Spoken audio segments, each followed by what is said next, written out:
आदाब नाज़रीन, आप देख रहे हैं जी सलाम, आपके साथ मैं हूं शबनम हसन।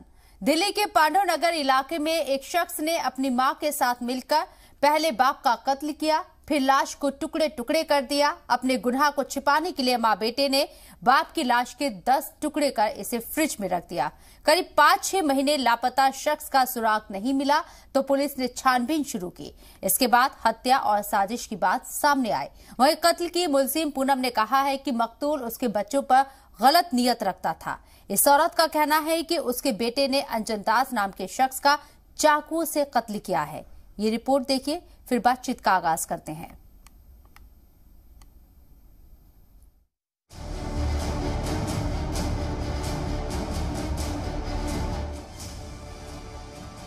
दिल्ली का पांडव नगर, तारीख 1 जून 2022। एक औरत और एक नौजवान पॉलिथीन में कुछ ले जाते दिखाई दे रही हैं। दिल्ली क्राइम ब्रांच के लिए सीसीटीवी का ये फुटेज एक बेहद ही उलझे हुए केस को सुलझाने में अहम कड़ी साबित हुआ। दिल्ली के पांडव नगर में आज से 6 महीने पहले पुलिस को एक बैग में लाश के टुकड़े मिलते हैं।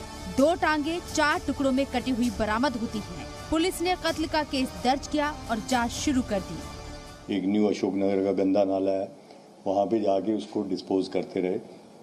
3-4 दिन में इन्होंने, और जो खोपड़ी थी उसको उन्होंने, ताकि वो ना मिल जाए, उसको गाड़ने की थोड़ा सा गड्ढा बना के उसको उसमें गाड़ दिया। तो कुल मिला के करीब 8-10 इन्होंने टुकड़े किए। कुछ दिन बाद 7 जून को एक सिर बरामद हुआ। अगले दिन हाथ का एक टुकड़ा मिला। लगातार एक के बाद एक लाश के टुकड़े बरामद होने से सनसनी फैल गई। पुलिस ने आसपास के सीसीटीवी फुटेज खंगालने शुरू किए। एक औरत और एक नौजवान बैग लाते नजर आए। उनके हाथ में एक थैला था।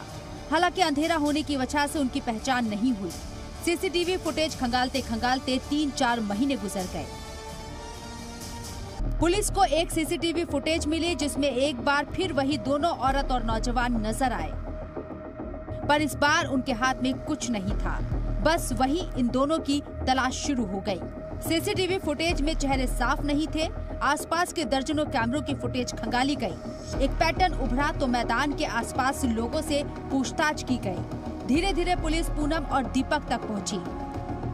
तो 30 मई को इसको पूनम के घर में इन्होंने इनको शराब पिलाई, उसमें नींद की दवाई डाल दी थी। थोड़ा जब वो डिजी हुआ उसके बाद उसने गला काट दिया और बाद में बॉडी छोड़ दी पूरा दिन घर में। अगले दिन जब उसका पूरा ब्लड ड्रेन आउट हो गया फिर उसके टुकड़े किए इन्होंने।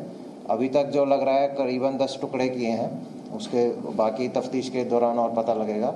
तो फिर इन्होंने 2 दिन 31 और 1 जून के आसपास में वो सब अलग अलग जगह डिस्पोज कर दिए गए।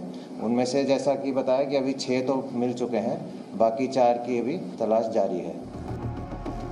अब आपको वो घर और वो फ्रिज दिखाते हैं जहां दोनों माँ बेटे ने अंजन दास का कत्ल किया।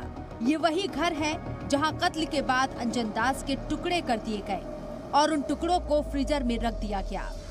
ये वही फ्रिज है जिससे हर रोज एक एक कर लाश के टुकड़े निकालकर फेंके गए।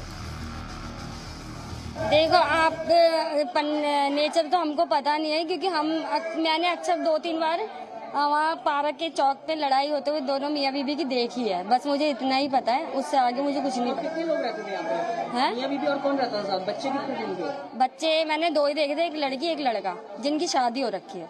ये इतनी घमंडन औरत थी ना, ये बिल्कुल बात नहीं करती थी, ना किसी का दुख दर्द पूछती थी। मेरा आदमी रातों में 2-2 बजे तकलीफ हो जाती थी, चौथा अटैक पड़ा, लेकिन कभी इसने ये नहीं कहा कि अंकल को क्या हो गया। तो मैं ऐसे आदमी से क्या बात करूं? पुलिस के मुताबिक अंजन दास न सिर्फ शराबी था बल्कि कई नाजायज रिश्ते भी रखता था। माँ बेटे उससे तंग आ गए थे। घर में अक्सर लड़ाई होती थी।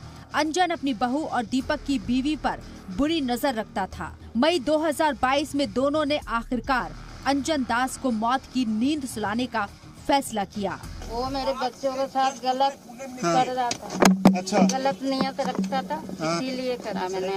अच्छा। मैंने नहीं, मेरे बेटे ने करा। अच्छा, आपने नहीं मारा? पर आपको सब पता था? मारा किसने? आपको सब पता था?